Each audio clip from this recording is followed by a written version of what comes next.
예,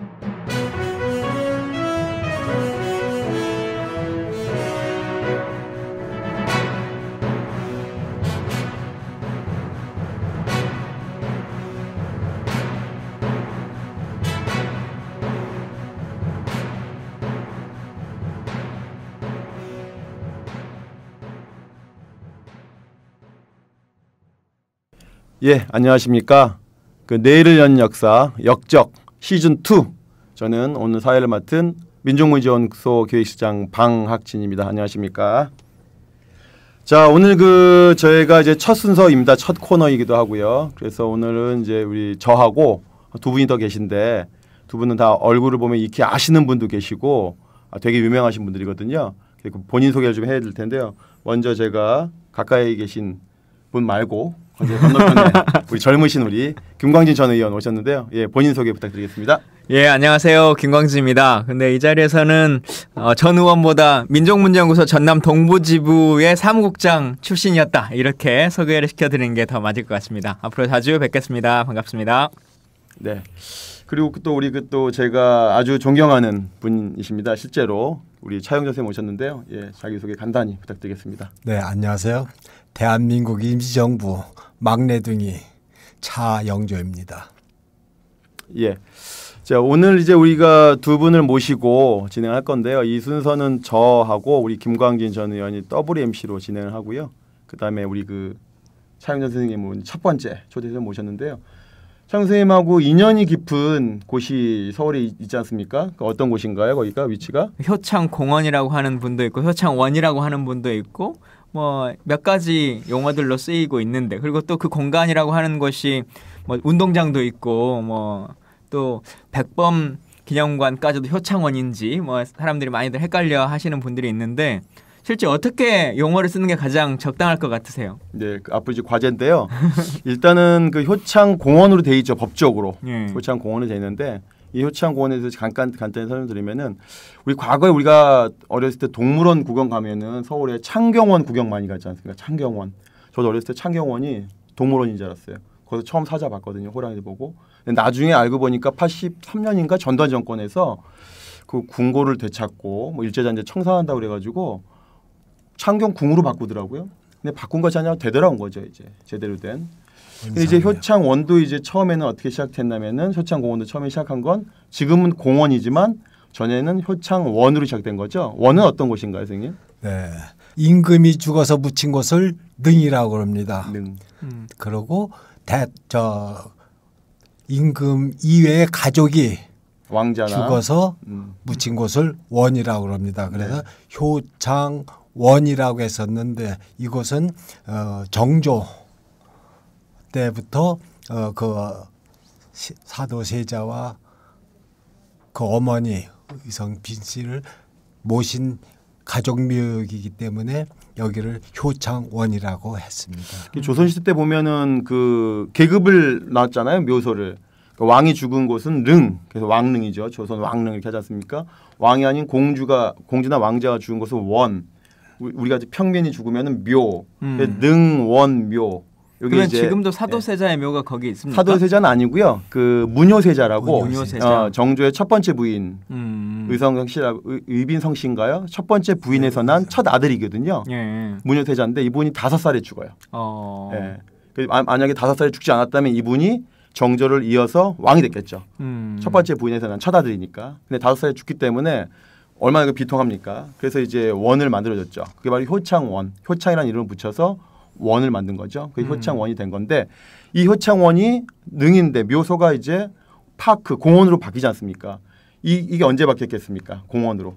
쉽게 말하면 창경궁에서 창경동물원이 된 거 아닙니까? 언제 바뀌었을까요? 예, 일제강점기 시절 1942년인가 그렇게 기억이 나고 있습니다. 거의 해방을 앞두거네요. 예, 근데 이것이 훼손된 역사인데 길더라고요. 찾아보니까요. 그렇죠, 예, 일제가 침략하기 전인 1894년에 아주 중요한 사건이 벌어지지 않습니까? 바로 청일전쟁. 청나라와 일본군이 이제 전쟁을 우리 한반도에서 할 때 일본군이 군대를 주둔시켰어요. 이 효창원 경내에다가. 예. 지금의 효창원은 한 열 몇 배 정도는 축소된 것이에요. 원래 효창원의 원래대로 크기 따지면은 여의도 공원의 3분의 2 정도 크기랍니다. 어마어마한 크기죠. 근데 이것이 이제 훼손됐는데 첫 번째 이제 훼손된 것이 바로 일제가 청일전쟁 때 일본군 주둔지를 쓰면서 첫 번째 훼손되었고 그 다음에 이제 1906년인가요? 그때 또 한 번 또 몇 차례 훼손이 계속 반복이 되거든요. 이제 그러다가 이제 이게 아주 결정적으로 많이 훼손된 것이 바로 여기에 골프장이 생깁니다. 저도 아까 방송 전에 잠깐 네. 사진으로 봤어요. 네. 근데 1920년대에도 이런 골프장이라고 하는 것이 실제 존재했나라고 하는 것을 처음으로 봤는데 네, 한번 사진 한번 볼까요? 좀 진짜 특이하더라고요. 예, 이게 20몇 년도인가 20년대에 일본인들이 실제로 그 캐디를 두고 어린 캐디를 두고 효창원 내에서 골프 치는 그런 모습이고요. 그다음에 또 다른 자료 사진 하나 더 있는데 이것은 이제 골프장의 그 약도랄까 그 홍보물이랄까 이런 모습이거든요. 그러니까 어떻게 보면은 조선의 왕의 그 아들인 그야말로 왕이 될 수 있었던 그 문효세자의 묘인 그 원 효창원에다가 일제가 바로 이 말뚝을 첫 번째 받게 되는데 그것이 바로 골프장이었다. 그것이 이제 한반도에 생긴 최초의 골프장이 되는 것이죠. 이러면서 이제 그 효창공원의 훼손이 본격화되기 시작한 것이죠. 그러면서 원이 이제 파크가 되는 그런 과정으로 된다고 이해가 돼요. 근데 이곳이 올 8월 15일 날 광복절에 우리 그 중요한 분이 가서 참배했죠. 그렇습니다. 누구십니까? 예. 네. 네, 광복절 오전에 저는 기념식장에 가서 있었습니다. 광복절 기념식 네. 세종문화회관에서. 그렇습니다. 근데 그 담당 그 장관인 김부겸 장관께서 나를 보더니 아침에 제가 차리소 선생님 묘소에 못 갔습니다. 그래서 그 상상도 못한 얘기를 척 들었거든. 무슨 소린가 내가 잘못 들었나고 그렇습니까 하고는 나랬는데 기념식이 끝나고 나서 정보를 들으니까 대통령께서 기념식장에 오시기 전에 그 소나기에 비를 우산도 없이 맞으면서 효창원에 계신 7분의 묘소를 성묘를 하고 오셨더라고요. 그런데 그래서 대한민국 역사 이래 광복 이후 대통령이 효창원에 있는 독립운동 선열 7분을 성묘하신 것은 최초이기 때문에 제대로 지금부터 대한민국의 민족 정의의 기초를 닦겠구나 하는 그런 즐거운 희망을 갖고 있습니다. 예. 그 제 기억에 출마 선언하시고선가 아니면 그 후보 당선되고 나선가도 국립묘지 가셨다가 이 효창원에 가셨던 기억이 있긴 한데요. 아까 잠깐 바꿔서 얘기 나누다가 보니까 아직 저도 이 시계를 못 받아가지고 한참 그 아쉽게 생각하고 있는데 문재인 시계. 예. 네. 시계 딱 차고 오셨더라고요. 네. 한번 보여주시죠. 한번 보여주시죠. 예. 카메라에. 제가 농담으로 이런 일이 있었어요. 우리 독립운동 선열 후손들의 모임이 있는데 거기에 국회의원도 4분이 포함되어 있는데 지난 7월 달이었었습니다. 모임에 30의원 보고 대통령이 바뀌면은 시계를 해서 기념품으로 주는데 여기 모여 있는 유족 회원들은 전부 갖고 싶어 하는데 청와대 갈 기회는 없을 거다. 그러니 국회의원인 30의원이 좀 챙겨서 우리 손목에 하나씩을 채워주면 좋겠다 했더니 예 그러겠습니다 하고 대답까지를 했는데 8월 11일 날 국가보훈처의 과장이 집으로 방문하겠다고 대통령 선물이 나왔다 그래서 집으로 방문해서 받아보니까 대통령 시계를 갖고 왔어요. 그래서 그분한테 물어봤죠. 이걸 누구누구한테 주는 시계냐 하고 물어봤더니 관내에 있는 애국지사 분과 유족으로서는 저 차영조 한 사람입니다 해서 대통령께서 특별히 광복절을 앞두고 임정가족 요인을 선정해서 기 때문에 제 대표로 온 것이 아닌가 해서 아주 감격스럽게 받고 차고 다니고 있습니다. 저는 효창원 하면 떠오르는 기억 중에 하나가 사실 제가 계속 이제 순천에만 살았으니까 서울 올 일이 예전엔 별로 없었잖아요. 근데 한 번 서울 왔을 때의 기억은 친일 인명사전 우리 이제 보고대회 할 때, 2009년도 발간 보고대회 할 때 그때 효창원이라고 하는 곳을 처음 와봤던 것 같아요. 그 2009년도 11월에 친일인명사전을 저희가 발간했는데 발간하고 난 다음에 이 보고대회를 어디서 할까 고민이 많았어요. 실제로 많은 대학들에서 하면 좋죠. 대학이 접근도도 좋고 강당도 좋으니까. 그러나 친일 문제에 있어서 서울에 있는 여러 대학들이 자유롭지 못하잖아요. 친일 문제에 있어서. 그래서 정말 그런 문제가 없는 대학을 찾기가 좀 어려운데 서울 시내. 겨우 숙명여대를 저희가 찾아가지고 그 대강당을 빌렸죠. 계약을 정상적으로 다 하고 빌렸는데 한 2, 3일 전에 이제 전화가 왔죠. 취소해야 되겠다. 이유도 없죠. 나중에 뭐 들린 소문이 있는데 이것도 나중에 한번 밝혀내야 되겠지만 뭐 국정원에서 뭐 학교 측에 전화했다는 썰도 있어요. 근데 아마 그 당시에 설마라고 생각했는데 요즘 돌아가는 거 보니까 아마 국정원에 전화한 것 같다는 생각이 요즘 강하게 듭니다. 그래서 이제 결국 숙명여대에서 못하고 발간대회를 근처에 있는 그 효창원 그다음에 그중에 백범 선생님 묘소에서 저희가 부랴부랴 했지만 오히려 더 그게 잘 됐다. 전화위복으로 잘 됐다. 뭐 이런 얘기를 많이 들었죠. 효창원이. 예. 그래서 일단은 우리가 그 대통령께서 현직 대통령이 그것도 물론 문재인 대통령 후보 시절이나 대통령 아닐 때는 몇 번 효창원을 가셨지만 현직 대통령으로서 효창원을 간 것. 그것도 효창원이 국립묘지도 아니지 않습니까? 대단히 중요하다고 보는데 감격스러워하셨고요. 차영 선생님께서 그러니까 아버님이 묻혀 계시잖아요. 거기 동암 차리서 선생님. 네. 어떤 분이신가요? 효창원에는 임정요인 묘역과 324 묘역 그리고 백범 묘역이 있습니다. 거기 임정요인 묘역에는 초대 의정원 의장이신 이동영 선생님과 임시정부 국무위원이면서 군무부장을 역임하신 조성환 선생님 그리고 임시정부 국무위원이시면서 비서장을 역임하신 저희 선친 동암 차리석 선생님이 묻힌 곳입니다. 그 세 분이 모셨는데 먼저 그 7위 7분이 모셔져 있는데 먼저 세 분을 말씀하셨어요. 그 세 분은 이제 임시정부에서 요인을 하셨던 분. 그러니까 서고 이동영 선생은 어떻게 보면은 제일 좋은 곳에 요인이라는 게 우리로 치면 장관급이죠. 장관, 국회의장. 이동영 선생은 그 주석도 하셨고 임시정부에서 쉽게 말하면 이동영 선생은 한마디로 말하면 백범 김구의 멘토입니다. 백범 김구가 정말 그 문지기를 시작해가지고 마지막 임시정부에 주석까지 올라갔을 때 뭐 쉽게 말하면 지역도 좀 뭐 황해도 출신에다가 몰락한 양반 출신이고 뭐 키도 좀 작고 뭐 이랬는데 백도 없지만 기꺼이 서고 선생님이 그 인물을 됨을 아시고 끝까지 멘토 역할을 하셔가지고 주석을 만들었던 멘토인데 그분은 가장 좋은 자리에 모셨죠, 그죠? 이동영 선생님은 가운데 중앙에 자리에 모시고 왼쪽에 조성환 선생님 묘소가 있고 오른쪽에 아버님 차리석 선생님 묘소가 있는데 왼쪽에는 조성환 선생님 묘소가 그때 당시에는 빈묘였었습니다. 처음에는. 그러면서 김구가 두 분을 모셔놓고 이 빈묘를 하나 해놓고는 내가 죽으면은 여기 묻혔으면 좋겠다 해서 허묘를 만들었는데 두 분을 9월 달에 모시고 한 달 후에 10월 달에 조성환 선생님이 급서를 하시게 돼요. 그러니까는 백범 선생님께서 그럼 내 허묘의 자리에다가 이분을 모셔라 해가지고 모시고 그 다음해인 1949년에 백범이 암살당해서 따로 혼자 저렇게 홀로 계시게 되어 있습니다. 백범 선생님을 제외하고 나머지 분들은 다 해방 전에 돌아가신 건가요? 그렇죠. 아니죠. 서고 이동영 선생님은 1939년에 기강에서 돌아가셨고 동암 차리석 선생님은 1945년 광복을 보시고 24일 후인 9월 9일 날 중국 준경에서 임정부 귀국준비하시다 과로로 쓰러지셨습니다. 그러니까 광복은 보셨지만은 귀국을 못 밟으셨고요. 네.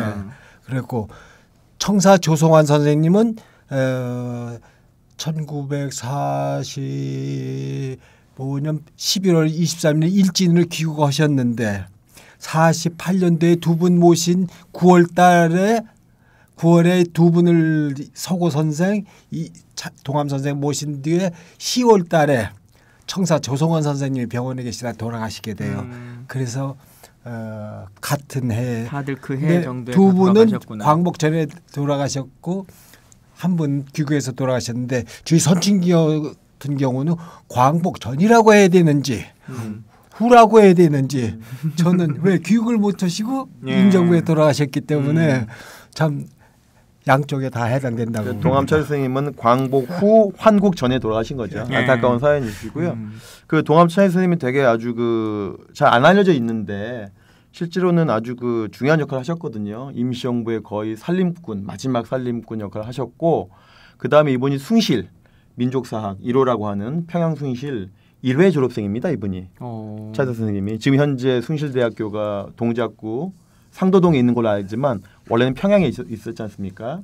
그다음에 일제 강점기에 또 지조를 지키면서 폐교도 자진 폐교도 했는 그런 학교의 1회 입학생이자 졸업생인데 근데 그 안타까운 거는 지금 동작구 상도동에 있는 숭실대학 가면은 동암 차이석 선생님의 어떤 이름이랄까 흔적을 찾아볼 수가 없어요. 제가 오늘도 녹화하기 전에 홈페이지를 뒤지고 왔는데 과거에는 조금 있었는데 그조차도 이제 홈페이지에 없더라고요. 대단히 안타까운데요.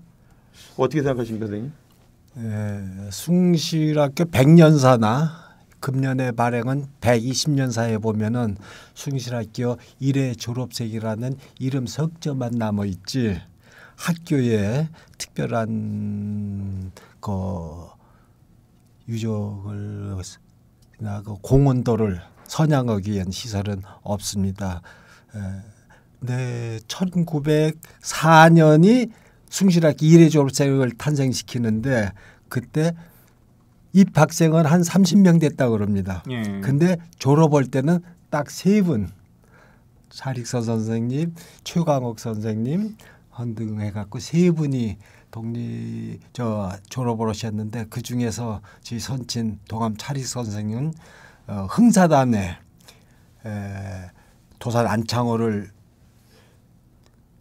위시해서 제2인자 역할을 하셨고 임시정부에서는 서구 이동연 선생을 선배로 하고 백범 김구 선생님이 주석이 될 수 있도록 뒤에서 밀고 해서 앞에서는 서구 선생님이 끌고 뒤에서는 동암 차릭 선생님이 밀어가지고 백범 김구 선생님이 주석이 되도록 됐는데 저 역시도 백범 김구 선생님이 중매를 해서 제 아버님이 저를 1944년 중경 임시정부 청사 시절에 아버님 연세가 64인데 그때 제가 태어납니다. 와. 그때 어머님 연세 어떻게 됐어요? 근데 그때 아버지는 64세인데 어머니는 31살이었었습니다.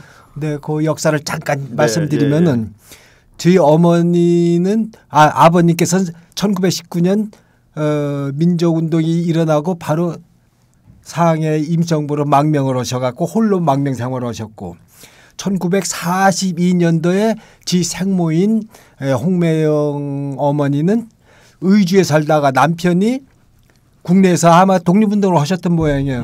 한 번은 그 쫓기는 오더니 빨리 아기 데리고 임정부로 가야 된다 그러면서 부랴부랴 밤에 짐을 싸가지고 압록강을 넘어가서 아침에 인력거를 다 수배를 해가지고는 타고 이제 출발하려고 그러는데 일제 일경에 검문에 걸렸어요.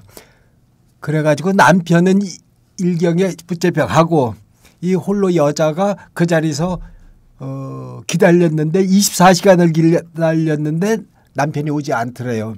그러니까 이제 문제가 생겼구나 하고 홀로 알고 물어 남쪽으로 임정부를 찾아가다가 시안 광복군 진지에 도착해가지고 애기 데리고 이렇게 광복군 뒷바라지를 하고 있는 걸 백범이 한 두어 달 이렇게 보더니 어머니를 불러서 당신 남편하고 독립운동으로 오다가 남편 잃고 이렇게 있는데 저기 이제 동암 차리석 선생님이 지금 30년 이상 홀로 독립운동 계시는데 앞장서서 독립운동 우리도 독립운동 같지만은 뒤에서 뒷바라지 해주는 것도 독립운동이니 저분을 모시고 원활한 활동을 하시도록 좀 도와주면 어떻겠냐 하는데 그때 당시가 어머니가 29인데 감히 거절을 못하고 하고 순종을 하고 2년 후에 제가 태어나서 제 임시정부에서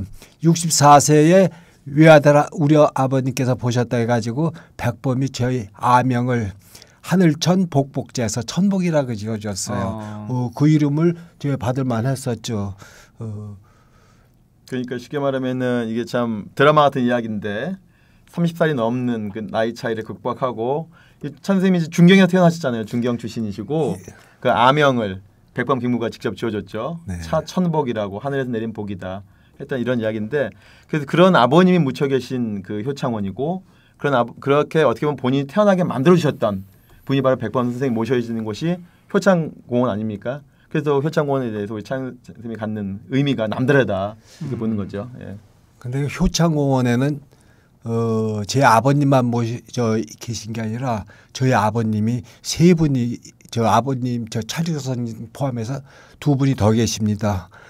지금 말씀드린 것처럼 제 아버님이 64에 저를 낳을 때는 아버지 의지 때문에 낳은 게 아니고 백범의 의지. 백범에 중매해갖고 연결을 시켜줬기 때문에 제가 태어나서 백범은 정신적인 아버님이고 임정진 묘역의 왼쪽에 계시는 청사 조성환 선생님은 아드님이 계셨었는데 아들이 독립운동하고 자금 운반하다가 중간에 일경에 피체돼서 사형을 당해갖고 있던 아들이 없어졌어요. 그래서 제가 어렸을 때 우리 어머니께서 그걸 아시고 그분이 아들 없이 귀국하셨으니까 네가 앞으로 양자로. 그분의 아들 노릇을 해야 된다 해서 그걸 어렸을 때부터 들었기 때문에 내가 항상 성묘 가면 그분을 내 아버지와 똑같이 같은 마음으로 성묘를 해서 나는 효창원의 아버님을 세 분을 모시고 있는 행운아로 지금 행복하게 생각하고 있습니다. 그래서 우리 그 동암 차이 선생님 사진을 보면은 젊었어요. 진짜 똑 닮으셨어요. 우리 지금 선생님하고 선생님 나이가 제가 선생님 안지가 한 20년 넘어가는데 저는 이제 머리가 좀 있으셔가지고 몰랐는데 이제 머리가 좀 빠져 가시니까 정말 차이 선생님하고 정말 지금 진짜 친아버지가 맞다 이런 느낌이에요. 지금도 그렇지만은 오래전부터 임정 가족들이 그랬어요. 제가 한 6.25하고 한 15년 만에 서울에 올라와서 임정 가족들을 만났더니 전부 아버지를 꼭 닮았다고 이구동성으로 하시더라고요. 그래서 제가 그런 말을 했습니다. 어머니는 29이고 아버지가 62때 만났는데 64세에 태어났는데 아버지를 닮지 않았으면은 혹 무슨 소리를 듣겠습니까? 제가 어머니를 안 닮고 아버님 닮은 게 천만다행입니다. 그래서 확실한 도감 차리석의 아들로 그래서 27년을 우리 임시정부가 정말 중국 곳곳을 유랑하면서 망명종을 이어오면서 정말 아기 울음소리가 대단히 정말 그리웠을 것인데 그때 이제 정말 44년에 태어나셨으니까 저 사진은 거의 한 40대 정도의 얼굴. 예, 그렇습니다. 40대 그러신가요? 사진이고 저기 대표적인 사진이죠. 사진이 여러 장 있지만은. 네. 근데 이제 안타까운 건 이제 숭실대학에서 이 동암 차이 선생님을 기념하고 있지 않다라고 하는 것이 안타깝고 또 이제 선생님 뭐 대부분의 독립운동 후손들이 그렇지만 물론 어렵게 사셨긴 했지만 대표적으로 상징적으로 제가 들은 이야기 중에 선생님 성을 제대로 못 썼다면서요.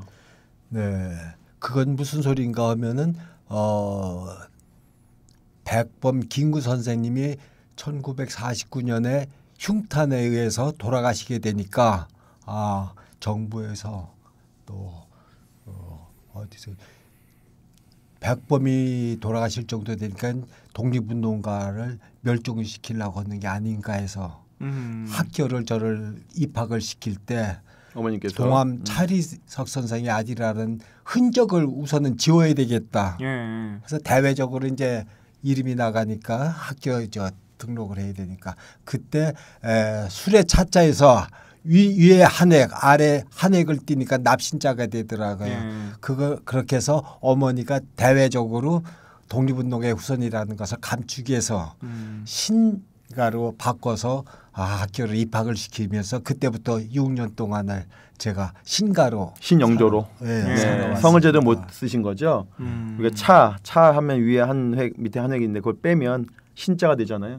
신영조로 이제 초등학교 생활을 하셨다는 건데 이 얘기 들으면 제가 마치 옛날 고려가 망하면서 왕씨들이 멸종 안 당하려고 옥자로 바꾸고 밭전자로 바꾸잖아요. 그런 생각이 참 들더라고요. 뭐 그러고는 봉건 시대니까 그럴 수 있다 치더라도 해방된 조국에서 독립운동가 후손을 그것도 직계 장남이고 임시정부에서 그렇게 천복이라고 이름 지을 정도의 그 아들이 해방 이후에 대한민국에서 신형적으로 성을 자기 성을 못 갖고 살았다는 게 이 대한민국의 해방 이후에 정말 적나라한 모습이 아닌가 싶은데 바로 이제 이승만의 얘기를 안 할 수가 없는데요.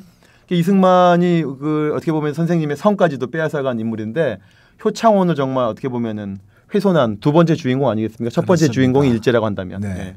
두 번째 주인공은 이승만입니다.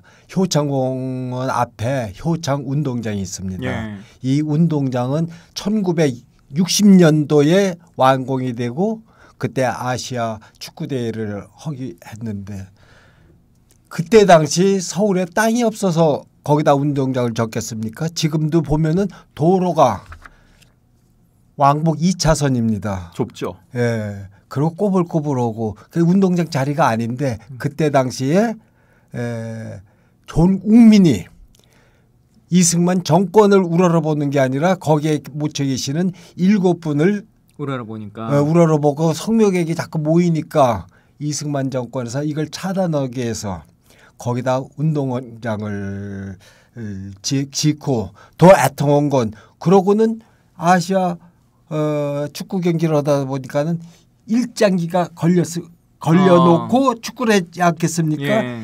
이거야말로 독립운동 선열에 그놈들 때문에 목숨을 바친 3.2사가 있고 평생 독립운동가가 있는데 거기다 일장기를 걸어놓고 축구를 하도록 한 이승만 정권의 그 폐악이라는 것은 상상하기 참 어렵습니다. 그래서 저는 제 선친께서 백오인 사건에 의해서 3년 동안 옥고도 치르시고 고문당하시면서 8년 언도를 받으실 정도였어서 일본 놈이 철천지 원수였었는데 그 뒤에 그걸 보고는 이승만이가 철천지 원수가 되고 말았습니다. 근데 저도 효창원 가보면 그 골프장 아까 얘기도 잠깐 하고 효창 운동장 얘기도 했지만 참 이 공간에 어울리지 않는 거다라고 느낀 것 중에 하나가 예를 들면 여기에 뭐 독립운동가 기념탑이라든가 아니면 뭐 3.1운동 기념탑이라든가 뭐 이제 이런 이야기들이 나와 있으면 충분히 이해가 되는데 효창 가면 저 뒤쪽에 넓게 반공기념탑 이렇게 해가지고 서 있잖아요. 네. 그것도 진짜 참 맥락 없는 기념물인 것 같아요. 반공기념탑은 이제 박정희 정권에서 이제 만든 것인데 그 전에 이제 왜 그러면은 이 박정희나 이승만이 맥락 없이 효창원에다가 뜬금없는 시설물들 자꾸 들여오게 할 수밖에 없었는가? 비유하자면 옛날 우리 김만희 의원님 아시지만 또 광주의 망월동 묘지가 우리 민주화운동 하는 분들의 성지긴 하지만 전두환 정권에 있어서는 정말 눈에 가시 아니겠습니까? 몰래 참배하고 망월동 묘지 참배하기 위해서 투쟁까지 해야 되는 참배 투쟁까지 해야 되는 그런 상황인데 똑같은 일들이 바로 이승만 정권에서 있었다는 거죠. 그 백범 묘지라든지 독립운동가 묘지를 참배하기 위해서 지방에서 올라와서 그 당시에 통금이 있었으니까 통금이 끝나자마자 어떻게 보면 조용히 참배하고 다시 내려갔다는 이런 사실들이 많고 또 자꾸 이제 그 모이면서 백범과 그 주변에 많은 7.2 선원들의 묘지에 모이면서 자연스럽게 이것이 독재 정권 이승만에 대한 성토장이 되니까 그것을 이제 보기 싫었던 것이죠. 그래서 이제 운동장이라고 하는 말뚝을 받기 시작했는데 원래 이제 기록을 보니까 여기 말고 우이동이라든지 상도동에 좋은 터가 있어서 그쪽에서 좀 지으면 좋겠다라는 실무선에서 얘기가 있었대요. 근데 이제 운동장을 우이동이나 상도동에 빈 땅이 많다. 근데 굳이 그곳에다가 굳이 운동장 입지가 아닌 곳에다가 이승만이 만든 거죠. 밀어넣고. 예. 그래서 이제 그 다음에 이게 두 번째는 바로 말씀하신 반공탑이 또 이제 그 가장 좋은 곳에 있으면 어떻게 보면 반공탑이 명당으로 보면 가장 명당 자리에 반공탑이 있어요. 효창원에. 그것이 임정여의 묘역 정수리에는 원효 대사상이 있습니다. 또 지금 말씀하시는 3.2사 묘소 정수리에는 북한 동포 반공 위령탑이라고 하는 게 있고 또 백범 김구 선생 묘소 뒤 정수리에는 노인회관 유경수 여사 송독비와 노인회관이 광범위하게 점령하고 있는데 이것이 모두 백범 김구가 6분을 모셔놓고 자기가 들어간 7분 모셔진 그 후에 권력에 의해서 침탈당한 구조물이거든요. 그래서 이것은 우리가 우리 역사를 훼손하기 위해서 나쁜 권력, 독재 권력들이 이런 짓거리를 했는데 이것은 앞으로 속히 우리 사람 사는 세상이 되면은 아마 정리가 돼서 명실상이 독립운동의 명예를 되찾는 기회가 오리라고. 그러니까 일제가 예를 들어 뭐 말뚝을 받고 뭐 골프장을 만들고 그런 거야. 그래, 그놈들은 그럴 수 있지. 원래 그런 나쁜 놈들이니까. 네. 그리고 그 사람들로서는 충분히 이걸 훼손해야 되는 이유가 있죠. 이유가 있는 거니까요. 지배를 위해서. 예. 네. 뭐 그거는 뭐 동의할 수는 없지만 이해는 될 수 있는 거지만 해방된 이후에 우리의 정부에 의해서 계속 이렇게 자양되는 모습을 바라본다는 것이 진짜 그 박근혜 대통령이 했던 말 중에 그런 거 있잖아요. 비정상의 정상화를 이뤄야 된다고. 진짜 이런 것들부터 비정상의 정상화를 좀 이뤄야 될 것 같아요. 예, 자료화면 제가 준비해왔으니까 한번 보시면 시청자분들이 가장 큰 곳이 이제 효창 운동장이 바로 이승만이 꼽아놓은 말뚝이 되겠죠. 그다음에 이제 박정희 때는 바로 원효대사 동상, 임종묘역 바로 위죠. 바로 임종묘역에는 말씀하신 동암 차이서 선생님, 이동영, 조선 선생님 모셔져 있는 그 위에다가는 원효대사 동상이 또 서 있고, 그다음에 방공 일렁탑을 가장 좋은 곳에 어떻게 보면 가장 명당 자리에 방공 일렁탑을 꽂아놨고, 또 백범 묘소를 보면 좌측으로 노인회관, 이것도 이제 박정희가 만들었는데 이 노인회관을 만들어준 것에 대한 감사 유경수가 발휘했다 이거죠. 그래서 유경수에 대한 감사 공덕비가 또 있습니다. 그리고 앞에 그 지금은 백범 기념관 표시된 저 건물 자리에 원래 또 테니스장을 또 박정희가 만들었죠. 그래서 운동장, 축구장이죠. 그다음에 테니스장, 대한노인회, 그다음에 송덕비, 방공일영탑, 그다음에 원효대사 동상도 뜬금이 없는 거거든요. 저희가 이제 적어도 좀 길지만 원효대사가 이것과 전혀 무관한 분입니다. 무관한 것을 이렇게 만들어놨기 때문에 정말 어떻게 보면은 독립운동가들이 포위돼 있고 독립운동가들 심장에 많은 친일 독재자들의 말뚝이 박아져 있는 것이다라고 하는 건 이런 것들 좀 이제 성역화를 하기 위해서 바꾸자고 하는 노력이 한번 있었어요. 그 지난 참여정부 때 노무현 대통령, 그다음에 이해찬 총리 시절에 적극적인 노력을 하셨는데 그것이 좀 안 됐죠, 결과적으로. 네, 그때 당시 노무현 대통령께서 효창공원을 성역화 좀 해야 되겠다 해서 그때 당시 예산을 262억을 국가보훈처에 준비해 주었습니다.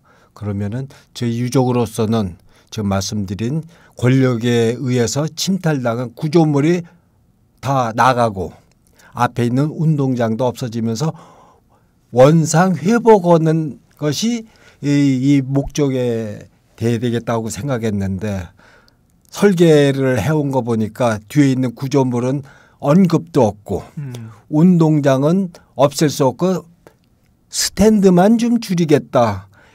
그러고 또 지하를 파고 주차장을 만들고 주민들을 운동시설을 한다고 그러는데 저희 유족으로서 동의할 수가 없더라고요. 그래서 다른 방법을 강구하고 운동장을 좀 없애고 거기를 과거와 같이 전봇도 하고 원상회복하려고 그랬는데 시기를 놓쳤습니다.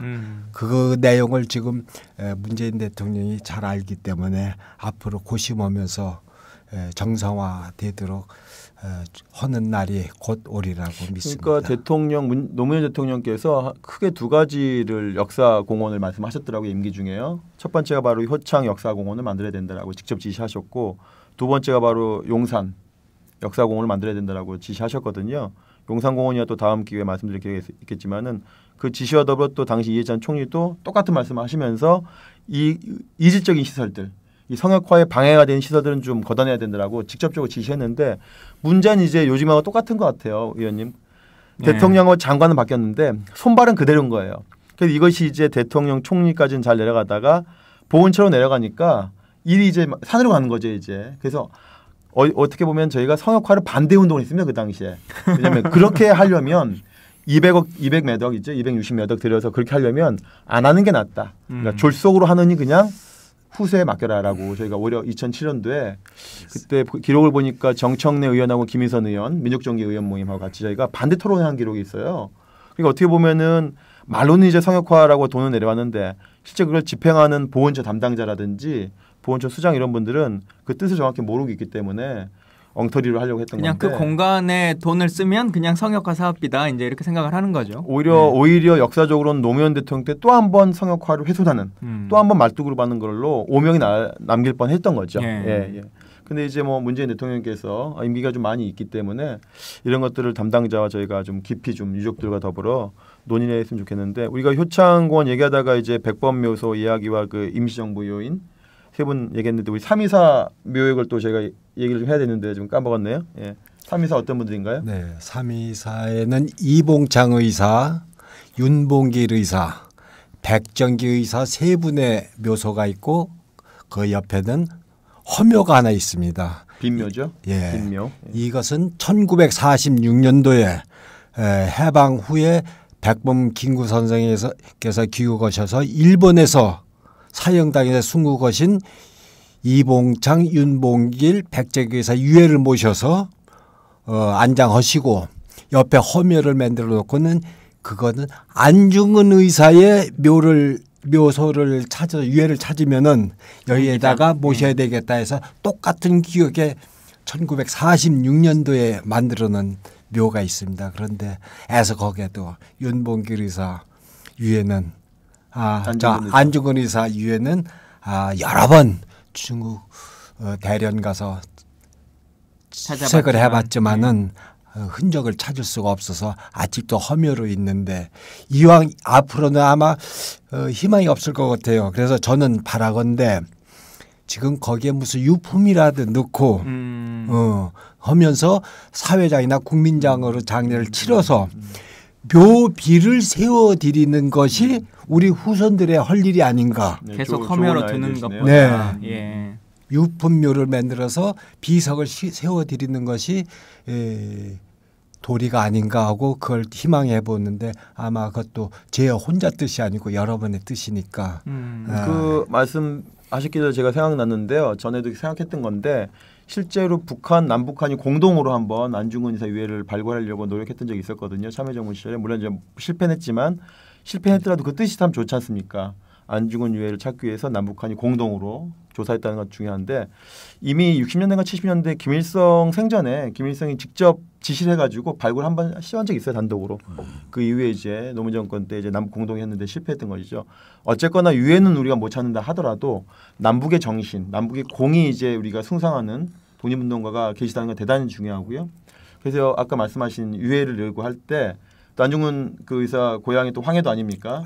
거기에 뭐 흙이라든지 뭐 이런 것들을 같이 해서 남북이 같이 한번 묘비를 세우는 방법도 그래서 우리 효창공원을 남북 화해, 교류 협력, 민족 화해 어떤 장으로서 활용하는 측면도 한번 아이들에서 생각해 볼 수 있겠다 그런 생각을 해봅니다. 근데 이건 좀 원론적인 질문 같긴 한데 그 백범 선생님은 이 공간이 아까 처음에 우리가 말할 때 이제 왕족의 묘터지 않습니까? 그러면 어찌 보면 남의 묘터인데 이 그 묘터에 굳이 이 독립운동가들의 묘를 쌓야겠다. 다른 곳도 있었을 텐데라고 하는 어떤 상징적인 의미가 있는 공간인가요?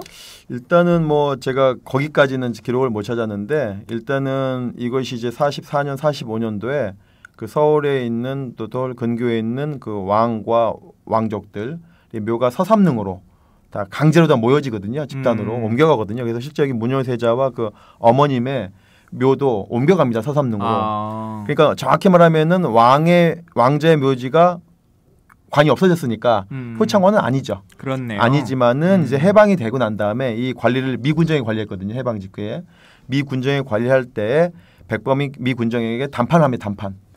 이곳은 우리가 독립운동가들을 모시는 곳으로 해야 되겠다라고 담판을 해요. 그래서 미 군정이 그것을 양해를 합니다. 그래서 이제 말씀하신 우리 동암 선생이라든지 서호 선생님 그다음 삼이사를 모시고 오기 시작한 곳이기 때문에 어떻게 보면 이것은 백범이 생각한 최초의 국립묘지다. 독립선열들만 모시는 전용 국립묘지로 백범이 프로젝트를 짠 곳이 어떤 거죠. 그러나 본인 스스로가 그렇게 일찍 그 이승만과 친일 세력에 의해서 또 앞잡이인 안두희에 의해서 너무 일찍 돌아가시는 바람에 본인이 이제 거기 묘까지 들어가시는 바람에 그런 프로젝트들이 완성이 못 된 것이다. 거네요. 이렇게 봅니다. 그게 가능했었던 것이 해방되던 해의 효창공원은 지금 숙대 입구역, 철길서부터 공동역 또 효창공원역 거기서부터가 전부가 이게 산으로 돼 있는 효창공원이었었어요. 그러니까 여의도 면적이 공격의 엄청 3분의 2 정도 크기니까 넓었어요. 어마어마한 그러니까는 영역이죠. 지금의 동작동 공원만큼은 충분히 가능하다라고 그렇죠. 그래서 생각하시는 거죠. 백범은 이분들 모시고 차츰차츰 해외에서 돌아가신 독립운동가들을 모셔다가 여기다 묘소를 모시려고. 만들려고 구상을 하셨는데 6번 모셔놓고 그 다음에 본인이 돌아가시니까 이게 다 그 계획이 무산되고 이제 좁아지고 하다가 뒤에는 방공유령탑 앞에는 운동장 해갖고 지금 뒷골목 중에서도 뒷골목에 이제 묘소가 있는 형상이 되고 말았습니다. 제가 19대 국회 했을 때 이 효창원을 국립묘지로 승격해야 된다라고 하는 법안을 이제 발의한 적이 있었는데 네. 지금 오늘 이 내용을 들으면서 공부를 해보니까 그것도 뭐 의미 있는 거지만 효창원이라고 하는 이름 자체를 어찌 보면 다르게 바꿔야 되겠네요. 굳이 효창원이라고 하는 이름을 그대로 두고 뭐 하는 것보다 그렇습니다. 예. 효창이라는 두 글자 남겨두고 예. 글자는 남겨두고 고민할 필요가 있겠죠. 일단은 그 왕족의 그 무덤은 아닌 것이고 하기 때문에 근데 19대 국회의원 하실 때 여기를 좀 그 성역화 법안 내셨는데 어떻게 됐나요? 통과가 어떻게 통과가 안 됐고 네. 뭐 아까 성역화 얘기도 얘기 나왔지만 그 방 국장님이 그 이 방송하신다고 자료를 많이 가져오셨더라고요. 그래서 그 많은 자료를 다 읽으셨냐 그랬더니 10년 전 자료였다 이제 이렇게 말씀하셔서 업데이트를 해서 좀 보셔야지 자료를 10년 전 걸 보시냐 제가 그랬더니 10년 전이나 지금이나 달라진 게 없다고 이제 말씀하신 것처럼 실제 뭐 여러 시도들이 있었지만 하나도 이루어지지 못했고 제가 이 효창원을 국립묘지로 이제 승격하자.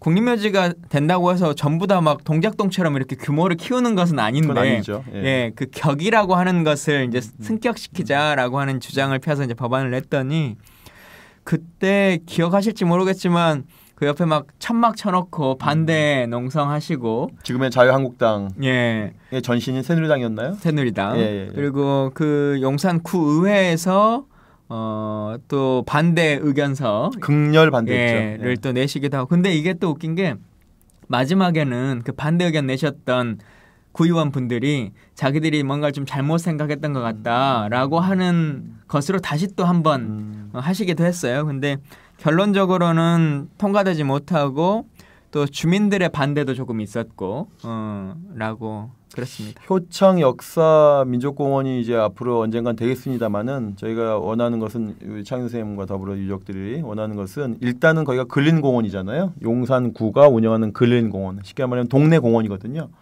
근린공원이기 때문에 반려견을 가지고 산책할 수도 있고요. 그 안에서 에어로빅도 가능하고요. 여러 가지가 가능한데 이게 안 맞는 거죠. 어떻게 보면 이게 성역인데 아무리 법적으로 근린공원이지만은 전에는 더 심했거든요. 그 할아버지 할머님들 거기서 고성방과 막걸리 고스톱 치고 밤에는 젊은 연인들 애정행각 벌이던 단골 장소였거든요.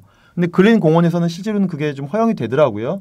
애완견 가지고 다닐 수 있고 에어로빅 같은 거 할 수 있고 가볍게 산책 뭐 막걸리도 먹는 모양이던데 근데 이것이 근린공원에서는 안 된다는 거죠.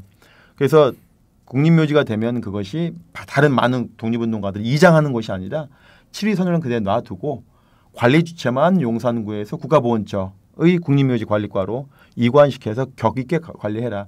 그래야지만이 아까 우리 8월 달에 문재인 대통령이 급하게 방문하셔도 의전이 가능하고 국민들이 참배할 수 있는 곳이 되지 않겠는가. 뭐 이런 생각을 해보거든요. 또 하나는 계속 이제 통일에 대한 어떤 상징성을 생각하는데 과거 이것도 오래된 얘기인데 2005년도에 북한의 대표단 김기남 대표라고 여기 기억이 나는데 2005년도에 남북관계가 그나마 좀 오고 가고 할 때 김기남 대표가 참배한 곳이 어디냐면 바로 서대문 형무소 역사관입니다. 서대문 형무소. 근데 거기 말고 갈 곳이 없는 거예요. 근데 전에 한번 왜 우리가 보수 언론에서 그랬습니다. 왜 북한 대표단은 동작동 국립묘지에 참배 안 하느냐. 참배가 쉽지가 않죠. 그거는 이 점의 문제고 상당히 민감한 문제인데 오히려 북한 대표단이 편하게 참배할 수 있는 곳이 잘 없다. 그나마 이제 찾는 곳이 바로 서대문 형무소 역사관과 효창원이 됐으면 좋겠다라는 것이 저희들 생각인데요. 그래서 이게 통일의 어떤 상징이라고 할까? 그런 것들로 우리가 좀 단순히 현재 대한민국 국민들만 역사교육 현장이 아니라 통일의 상징 공간, 남북이 같이 할 수 있는 공간으로 우리가 할 수 있다는 생각이 들어요. 그래서 여기 324 얘기 한마디만 더 좀 추가할 게 있는데요. 3위사가 이제 백정기, 그다음에 윤봉길, 이봉창 의사 모셔져 있는데 이번에 8월 달인가 영화에 그 박열이라는 영화가 있었어요. 박열. 예. 아나키스트 박열. 박열 이분이 이제 해방 이후에도 일본에서 오랫동안 활동하신 분인데 백범 일지에 이런 말이 나오거든요. 백범 선생의 일지에 보면 내가 일본에 있는 박열 씨한테 부탁을 해가지고 박열 동지에게 부탁을 해서 윤봉길 의사 유해를 찾아오게 해서 박열 선생이 잘 해주어서 윤봉길 의사 유해를 우리가 안장하게 되었다 이런 기록이 있거든요.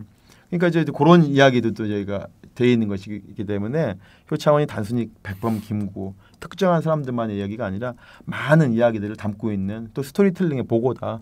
또 이렇게 또 생각할 수 있겠어요. 예. 예. 근데 방 국장님 말씀에서 저는 조금 다른 생각이 있는 게 물론 이제 유족분이 옆에 계시니까 또 어떻게 생각하실지 모르겠습니다만 요즘은 동작동 국립묘지도 아예 현수막으로 써져 있어요. 국립묘지 앞에 가면 산책로로 편하게 이용하시고 공원으로 네. 드시고 또 그 술 드시는 경우는 등산하실 때 저 어느 공간에서만 하시라. 그러니까 기본적으로는 허용이 되고 있는 거죠.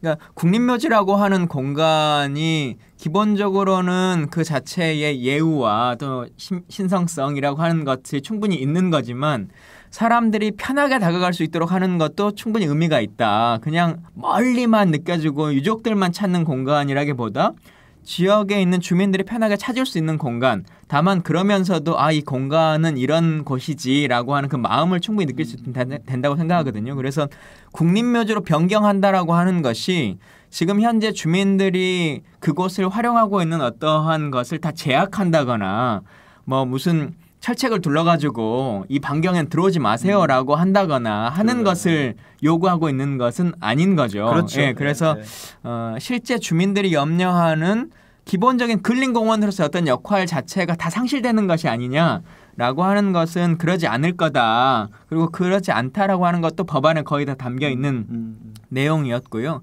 다만 아까 제일 처음에 우리 말한 것처럼 똑같이 사람이 죽는 거지만 왕이 죽으면 능이라고 하고 왕족이 죽으면 우리가 원이라고 하고 또 일반 시민이 죽으면 묘라고 불렀던 것처럼 이 묘소를 관리하는 주체에 대해서도 등급을 정해서 그 예우를 다하자. 그게 국가가 해야 될 기본적인 예우다라고 하는 거지 않습니까? 그래서 그 취지로 좀 생각해 주시면 좋겠다.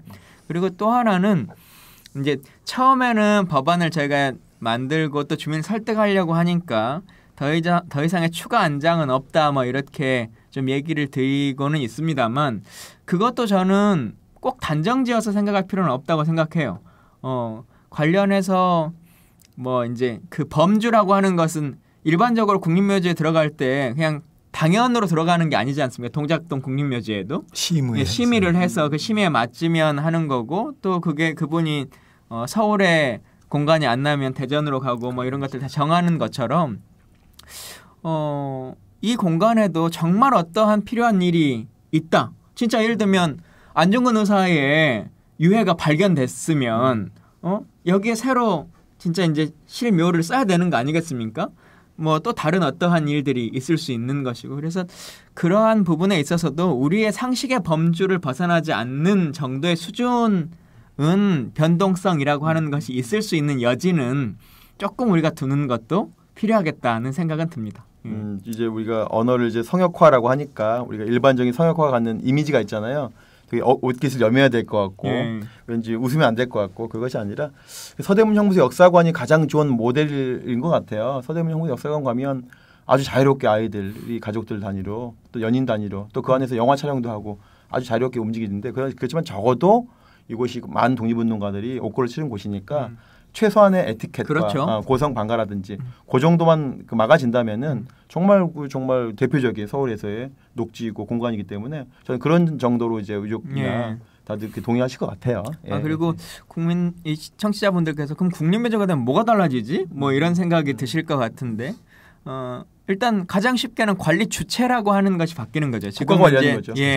마포구가 지방자치단체에서 영산구가 이제 관리하고 있는데 그러다 보니까 뭐 그 예산이라고 하는 것도 극히 미미해요. 큰 돈 안 들어가죠. 돈 자체가 거의 들어가지도 않고 제 기억에 김구주석 그 백범쌤 묘만 나름대로 자기들 CCTV라고 하는 것을 달았다라고 하는데 그 CCTV도 24시간 가동되지 못하고 그냥 뭐 몇 시간 정도만 틀고 있다 이렇게 보고를 받았던 기억이 있는데 지금은 CCTV 전부 묘역에 다 설치했습니까? 예, 그리고 이 묘역을 정돈하고 뭐 평상시에도 이렇게 좀 제초도 하고 뭐 이런 것들도 국립묘지가 된다면 훨씬 더 정갈하게 할 수 있는 측면들이 있고 또 말씀하신 것처럼 대통령이나 아니면 다른 분들이 방문하려고 해도 또 사실은 지금의 상황에서는 격에 맞지 않으니까 못 가는 또 이런 측면들이 있는 거거든요. 그래서 그런 것은 누가 뭐라 그래도 이 공간에 묻힌 분들이 동작동에 계신 분들의 비견에서 전혀 빠진다고 말할 수 없는 분들이고 훨씬 어찌 보면 그보다 다 높다고 느껴지는 분들이 더 많기 때문에 아주 상식적인 이유로서 국립묘지로 격상시키는 것이 맞다 이렇게 생각합니다. 지금 이제 최근에 이제 대구의 신암묘지인가요? 거기에 대구에 네, 특정한 이제 묘지 있는데 거기 신암묘지인 것 같아요 이름이요. 거기도 독립운동가 분들이 처음에 그렇게 약속한 건 아니지만 하다 보니 독립운동가 분들이 많이 묻혀지셨어요. 이거를 이제 보훈처가 국립묘지를 격상시켰거든요. 그런 것처럼 그런 사례가 이제 있기 때문에 쉽게 말하면 이제 마성 모란 묘지도 어느 순간에는 민주화 묘지가 돼가지고 뭐 4.19 묘지나 광주 5.18 묘지처럼 국가 묘지가 될 가능성이 높지 않습니까? 그것처럼 이제 효창원은 너무 늦었다고 봐야죠 저희가. 예. 네, 저 효창원 국립묘지 할 때 그 반대 세력이 일부분이었었어요. 그 지금 야당이 된 한나라당 예. 그 구의원들이 선동을 해가지고 주민들의 왜곡을 해서 했는데 제 생각에서는 그때 발의할 때 우리 김광진 의원이 야당 한나라당 소속이었으면 저게 관철이 됐다고 봅니다. 근데 민주당이니까 이놈들이 왜곡하고 그냥 어떻게 하면 저희 업적을 안 남기게 하려고 야당이 그래서 반대를 했는데 좀 그런 얘기지만 당시에 제가 법안을 발의할 때는 이 지역의 지역구 의원이었던 이 진영 의원이 새누리당 의원이셨어요. 근데 그 지금은 지금은 민주당 의원이 되셨으니까 훨씬 더 뭔가의 힘을 작용할 수 있지 않을까라고 하는 생각이 좀 듭니다. 우리 진영 의원 뭐 좋으신 분이니까 될 거라 보고 이제 시간이 좀 됐는데요. 이제 끝으로 한 마디씩 하시면서 오늘 첫 번째 방송인데요. 좀 마치도록 할까요? 먼저 우리 차 선생님. 네. 사람 사는 세상을 고대하던 사람 사는 세상을 맞이해서 오늘 이렇게 우리 역사 특히 독립운동사에 대해서 방송을 하게 돼서 참여하게 되고 해서 고마움을 느낍니다. 지금 계속해서 이제 효창공원 얘기가 나왔는데요. 여기는 누가 뭐라 해도 7분의 그 명예를 위해서 중앙정부가 관리를 해야 되고 그렇기 때문에 대통령께서도 이미 비를 맞으면서 다녀가셨기 때문에 제가 보기에는 임기 내에 될 것 같죠? 임기가 아니고 내년 지방자치 선거만 끝나면은 좀 장벽이 허물어지고 가능하리라고 기대를 하고 있습니다. 국민 여러분들께서도 많이 관심도 주고 지금 대한민국 사람들이 독립운동가 아는 사람 말씀해 보세요면 제일 먼저 긴구 합니다. 그런데 그분의 묘소가 어디 있습니까 하면은 뻥 하고 있다가 서울 현충원에 있겠죠? 그렇게 얘기해요. 그렇게 백범이 계시는 곳조차도 모르는데 이것을 국립묘지화하면은 자연히 전 국민들과 후손들에게 독립운동 정신을 선양하는데 도움이 되리라고 봅니다. 의원님도. 요즘 그 촛불 혁명 이후에 대한민국의 가장 큰 화두 중에 하나가 적폐청산이라고 하는 거지 않습니까? 적폐청산이 특정하게 뭐 한두 정권의 문제라기보다는 그동안 대한민국에 쌓여왔었던 잘못된 관행들 그리고 잘못 자체라고 하는 것들을 바로잡자라고 하는 것인데 효창원이 그런 역사적폐의 거의 모든 것들을 보여주고 있는 총망라하고 있는 것 같아요. 이것을 해결하는 것이 우리가 바라는 진짜 새로운 대한민국의 모습 그리고 후손들에게 당당할 수 있는 역사 정의라고 하는 것을 증명할 수 있는 길이 아닐까 싶어서 우리 차 선생님 말씀하신 것처럼 문재인 정부에서 이게 정부의 성과로서가 아니라 국민들의 성과로서 꼭 좀 만들어낼 수 있도록 함께 했으면 좋겠다는 생각입니다. 그러면 다음 주에는 어떤 이야기가 또 준비되어 있는지 궁금하시지 않습니까? 예. 다음 주는 많은 분들이 반민특위라고 하면 그 이름은 아시고 뭐 반민특위가 이승만한테 뭐 중간에 안 됐대라고 하는 정도만 생각하시고 그래서 우리의 이 친일 청산이 정상적으로 이루어지지 않았다라고 한 정도까지는 아시는데 실제 반민특위의 역사나 아니면 그분들의 삶들은 좀 어땠나라고 하는 이야기들은 저도 들어본 적이 잘 없는 것 같아요. 그래서 다음 시간에는 반민특위 위원장의 아드님이신 김정육 쌤을 모시고 진짜 역사적 패 시작이라고 할 수 있는 그 반민특위의 안타까운 실패에 대해서 이야기를 좀 들어보도록 하겠습니다.